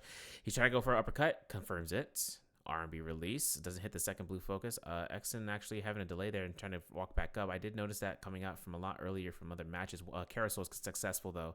Exon finds T225 in a nice tasty position, but T225 gets that neutral into position for the uppercut, forcing the F1 here. T225 gonna look for the side uppercut into the position again, with the F1 gonna be initiated with the parry. Mind that coming out here from the Phoenix Blast. Hold check coming out from Destiny, and there's gonna be uppercut grapple bump into an R&B, and there's gonna be a V1 pop, and as it comes out of here, this is going to be a delayed skip over for 8 seconds, and T225 finds a chance for another F1 here for a reset. The V3 is available, but that is going to be it. T225 sustain game, zipping yings, ladies and gentlemen. If you don't take the ultimate, it's really a delay. That's why I was kind of wondering, Exon didn't take the ultimate because he knows that the moment he takes ultimate, T225 is just going to bring out the harm of foul by having the time to run around, have F1, and heal over the course of time. So that's the case scenario. Bout is Exon, though, up against Jui Shi. Let's take a look at seeing how the Fairy Shen operates against a Shiol. As Exon gets into this Romy Yang, he's kind of ready for the 1-2-3 in midair. Still has the Phoenix Blast. Still has the Blue Longsword. He doesn't have ultimate immediately, though. F2 is initiated to force the F1. So for Exon, grapple carousel here is crucial, but he goes for the carousel regardless, hits it. Phoenix Blast is confirmed. I didn't even think that was going to happen, but he's actually going to be able to get a V3 beacon to a free hits. Let's take a look at the scene here. The V3 gets a parry. Nicely done. Beacon drop. V2 is ready. Pole sword comes out here. V2 is now going to force Exon's V3 for that swarm to be enabled. Jui Shi, he can take swarm damage. He cannot take any damage from a cannon. And that's just by the Black Tortoise block alone. Jui Shi looking for some musket shots. Exon's going to be ringing around. Jui Shi still having a stone cold face. Exits the ultimate. Exon will. Excuse me. Well, we're going to look for this push, I guess. F2 comes out for the full hit confirmation. Hold checks. Loses the nunchucks big time. Jui Shi ain't going to have no fun about this, and if Exon goes back for those nunchucks, it's going to be for a good reason. Clink comes out here. Jui Shi looking to try to hold check his opponent. There it is, another carousel into this point. I think this might be it. Phoenix Blast comes out for the 1-2s. Jump LMB for the staggers, and that's going to be it. Loses his gold nunnies. Jui Shi's like, that's crazy, man. But with everything coming out, CDY actually knows that the Soul Bloom is here, and guess who's it's going to be belonging to? You know who it is. It's your boy, Panda Man. And, of course, he does have only one elimination. He's at 100% ult just after losing out his Romy Yang. But Spider actually rushing out here towards the Camels. Somewhere around here in this map. This whole area, I haven't been able to really get a good grasp of the area's names because it's not rarely across, but, like, it's kind of like Boomerang Cliff. You know, no one really goes out there unless it happens. And it happens rarely. But Spider finds Mike coming through onto this ridge, into the ravines, and Mike is just moving, keeping himself going. Spider doesn't have any sort of way of actually chasing this through. Actually, mind you, Spider actually picks up a Mystic Might. I think he's like, I'm just going to play the defensive route. And, it's okay. He doesn't have a sustained goddess build like a Zipping, so he doesn't really need to run it. But Exon actually runs a White Tiger's prowess. So as it comes through, Exon actually sees this Forbidden Seal active. Mike is the one to do it. And Mike is actually going to get out of the ring. And he's trying to force the bait. He's trying to play. He's like, hey, man, come over here. But the thing is that Exon pushes out with the gold longsword. That's huge. Jui Shi is looking for that longsword. To try to parry it, get his nunchucks back. But more importantly, the Phoenix Blast that Exon now has with the gold longsword, that's already a deletion of armor. Like, that's not going to be a cause for debate. Akame, though, looking for the try to go around the corner. Akame is actually doing this movement really nicely done, but the Morris Blessing is what he's trying to get towards to get a flippity-dippity armor swap, and it's not going to be there. Fang finds his neutrals attacks, and he's going to have an F2 to actually deny Akame from running away any longer.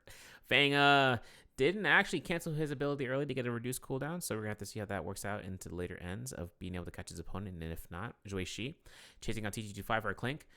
T225 just going for high ground positions. And as it comes out,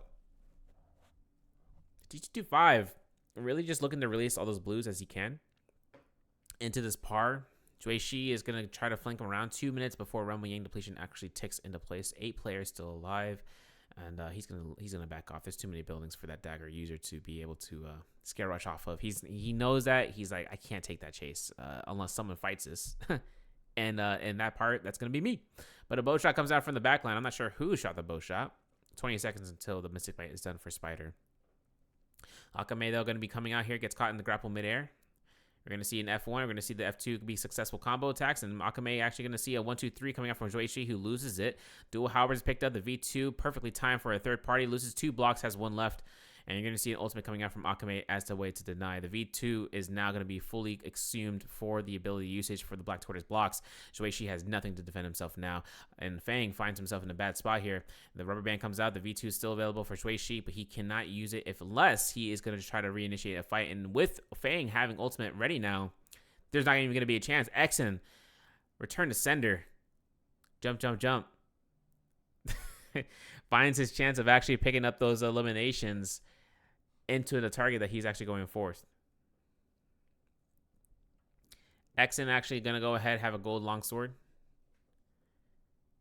And backs off this end. Fang actually going to catch out TT25 here in the bad spot. But Fang is actually going to get to the high ground. He knows that there's too many people watching this. And so for everything coming out here, these guys are going to be playing it very safe for keeps for this placement. Of course, Exen finds himself a chance of actually locking himself through the corner for the scores. If he actually works this round to his benefit, his day 1 has been pretty good to pass through even the bars of the day 2 peeps. But I'm kind of hoping to see where Exen kind of lies this into place, because placement right now is crucial into this round today.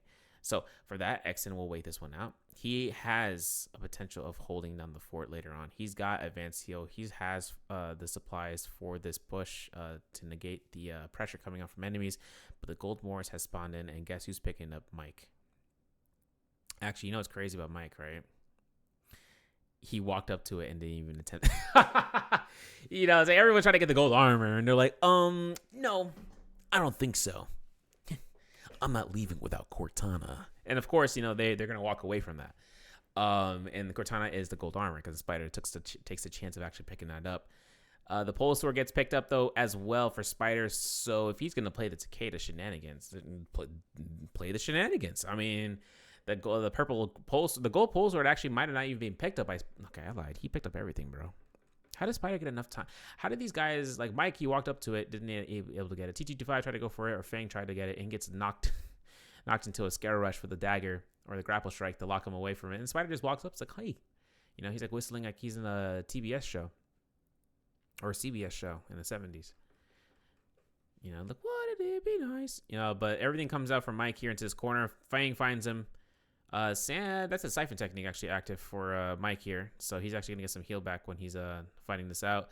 Mike actually gonna see Exen into this corner. You know, I'm not gonna lie, Sand Siphon on Farius Shen is crucial into the end circle. I'm not even gonna cap, and the reason I say that is because he can heal, and then the moment he starts healing, he can deal a lot of damage and actually cause a reason for Sustain to come back, because it's what, 75% of the damage dealt for 7 seconds, if I'm not mistaken. I think it's 6 or 7 seconds, which is pretty big.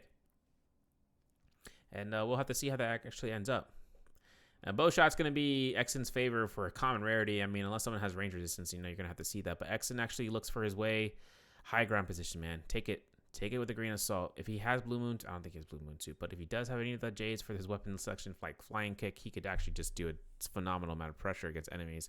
And if not, it's a Whirling Slash. I mean, that can happen for the consumable type Jades. I'm going to have to get a good screenshot delay of every single one of these Jades and then compare and contrast and have a PowerPoint, an Excel spreadsheet for it, for the translations. But CDY going to be cornered off here. I mean, look at the scores. We're going to pause it right here because I want to see the scores right now. Mike has 3 kills, 3 eliminations. Spider has 3 kills, 3 eliminations. Bowder's Exen is the highest kill leader into his lobby that's still alive. Now, considering everything that we've just uncovered, he has to play for placement. We are going to get a Moonbane here. Hey, we're going to have a Moonbane here in a second. I know it's going to happen. And it's going to deny everybody hiding. Wait. Oh, the replay. Okay, I'm okay with this. Spider versus CDY. Takeda versus the Furious Shen, or Tessa, I should say. It looks like Spider gets himself caught out here, and this might be a chance he does not get the slide uppercut for the bumps. CDY actually might have been able to get griefed from his own position, but it looks like Spider's doing the damage and forcing as much DPS into position. This is how you mind game your opponent. Like, oh yeah, you're only gonna use the F3. No, I'm using the F3 to push you. Like, what? For free damage, yeah. Don't worry about it.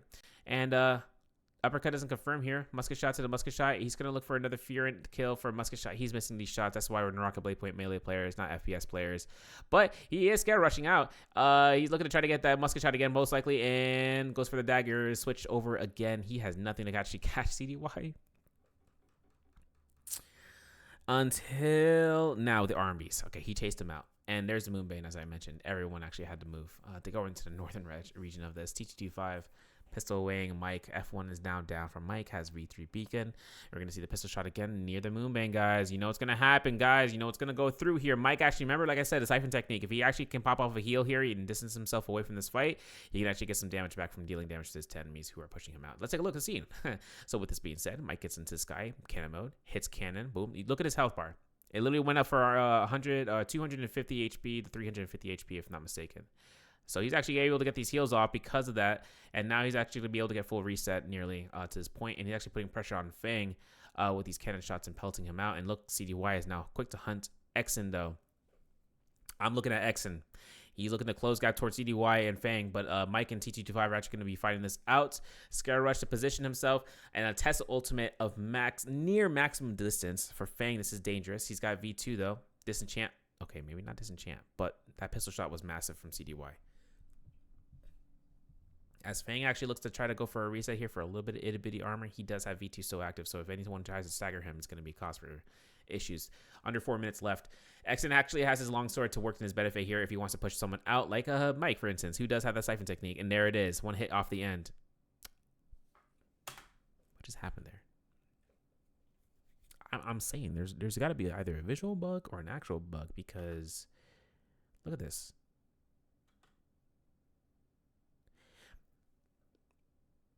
He took a little bit of range damage after that Phoenix Blast, right? Let's take a look at seeing this. Let me see this. Yeah, pistol shot from not from TT25, from CDY. I'll take a look at CDY's kit right now. Yeah, he's got a fan. He's actually holding it down here. No, it was a dead rounds. That's why. Okay. Now it makes sense. Okay. All right. I thought it was weird. I thought it was really weird. But we're gonna have to see. Mike is actually gonna have a chance to see about dipping out here. Fang gets himself in a position to the sky. CDY looks for TT25. We might see a chance for CDY to actually look for some sort of pressure out from these guys. TT25 looking to find a way through here, and healing overtime. That's good. And he's got F1. He does not have V1 though. His F1's already procking away, so he's gonna have to go for a cooldown. Exen not looking good. He can get pressured out between both of these guys. The advance heal is massive. Mike is actually gonna slide down the hill. 3 minutes left before we actually enter this wipeout. Fang actually gonna have time to reset for the armor and the range weapons, and there's still 5 players alive into this 3-minute circle, and 2 of them are Ferishens. One of them is Shail. One of them is Tessa, and one of them is Zipinging. So that should be interesting. Exen, though, seeing about this deletion off of Spider, we actually didn't see this while the replay was happening. We missed this. Grapple into the air, catches Spider, Phoenix Blast. That's a kill confirmation. Cold longsword Phoenix Blast, man. And Spider had nothing to actually be able to do there. Unfortunate. Exen, though, finds a kill off of ZDY. Whoa. We're going to see this kill coming off of this end. And Exen actually looks to chase out Fang here into the corner. Back to his beacon. He's actually going towards it. 80% for Mike here, though, for his rage. While Fang is actually going to be looking to try to go here. He's, oh, dang. F1 kind of come out here. And another chance to try to lock down Fang from the zone. Oh, my goodness. Fang is getting fully sent out here for the corner of the zone. That's target prior selection, guys. Come on. Don't say, oh, my God, they're teaming. Come on, bro. We're going to have to see whether or not this vertical comes out. Mike is going to be looking around his point to actually force out a reset for himself and for his enemies to actually look into being a more predictable position. Now they're going to be going for the pistol shots. Mike is actually Fang has ultimate still activated, so if anyone tries to reposition an attack, there's a parry. Free musket shots for these guys too. F2 going to be coming out from Fang. Cancel the ability, dog. Okay, there it is. He's going to get a reduced cooldown. He's going to go for some heal back. He has no more ultimate for V2, so he cannot defend himself against these Fairy Shens. R&B comes out from Mike. Exen catches it, denies it, pushes it back. F2 is still available. Free blue focus denies it. The F2 reduced cooldown working in Fang's favor, though. He's going to be this. He didn't displace the ability with a shift or a jump. Unfortunately, maybe it wasn't a bad. Maybe it wasn't a good spot to actually get that through. Horizontal though connects against Exen. Exen actually going to lose a little bit of 500 armor, just a little bit. But Fang actually sees his chance. They need to take out the Shayo big time. Big time take out the Shayo. Because right now, if they force one of the Fairy Shens to ultimate, the reason for that the reason why they can't do the Fairy Shen is because that Fairy Shen could push these guys out the zone. And it's very dangerous for that to happen. Plus, she has a combo breaker, and they know the F2 is down for the Shayo, so they take full advantage of that. It's easy peasy. Look, F1 now invested.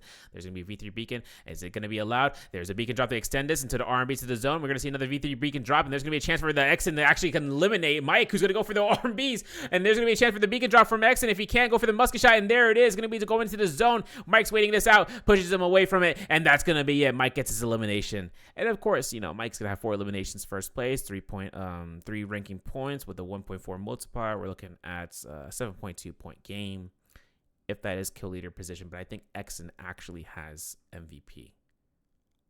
He should get yes. He had a lot of kills. Yeah, this is a great game for him. Let's take a look at the scores before we go into the end of part 1 for the rounds 1 through 3. All right, so we're back for the points. XSY 0 kill game, AS for a 0 kill game, or 0 point game in general. But JDG Shang gets 1 elimination, but only at 1 point. Akame with 9th place with a 1.6, tied with Jay Shi for 8th with 1.6, 2.7 for Wang Liang into 7th place. 6th place for Wolves is CDY for that 2.8. He had a really high placement there, but he didn't grant himself as many kills. T225. 2 kills, 2.4 kill points with a 1 point for placement for 3.4, 4.1 for Fang into 4th, 4.6 for WBG Spider, 8.6 for Mike, and 11.8 for Bada's Xing. Exen, I should say, not Xing. Really good guys to actually come through here for the Holoroth maps. It feels like it's been a century. Holoroth feels so long, to be honest. But these guys are actually going to work their magic here. Looking at the first day games, TT25, JDD Shang, and Zhuishi and Akame, they start earning their points to earn through. Roy Shishi, though, getting passed by day 1 player Fang. Really good chance for Roy Shishi to get passed here by possibly by TT25 and JDD Shang with Zhuishi. Having a great, he had a really strong Rumi Yang win against Wang Liang. I'll be honest. And it actually goes to show, if he gets acclimated towards it, like 5-1. Not Akame, but the team for trios. These guys, those boys, they're learning for the trios big time.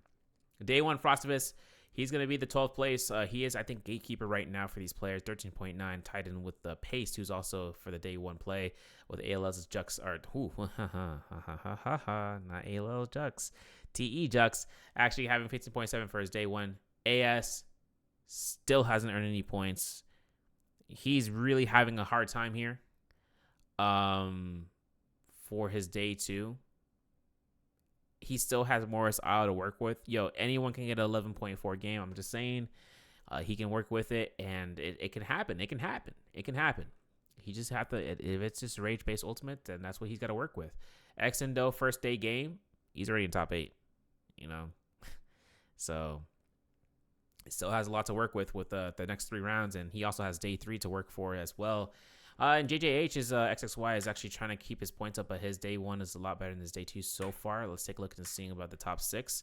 GG Shaw going to have the 23.7. Of course, GG Shaw's day 1 and Arano's day 1 are looking pretty snaz. Day 2 Wang Liang, day 2 Spider, day 2 CDY, and day 2 Mike are pulling the top 4. But CDY is having only 7.9 points so far. His first day was impeccable. For solos for the ranking and being in 2nd place as the overall. Spider, though, is climbing this up, though, pretty nicely, pretty swiftly. And so we'll see what happens into the part 2 for this. Thank you guys for watching. We'll be back for that in just a bit, and then we'll have that be uploaded in a bit. But with that being said, my name is Severio, and I'll see you guys later on for part 2. For day 2, week 1, spring split, 2024 NBPL. Bringing it back.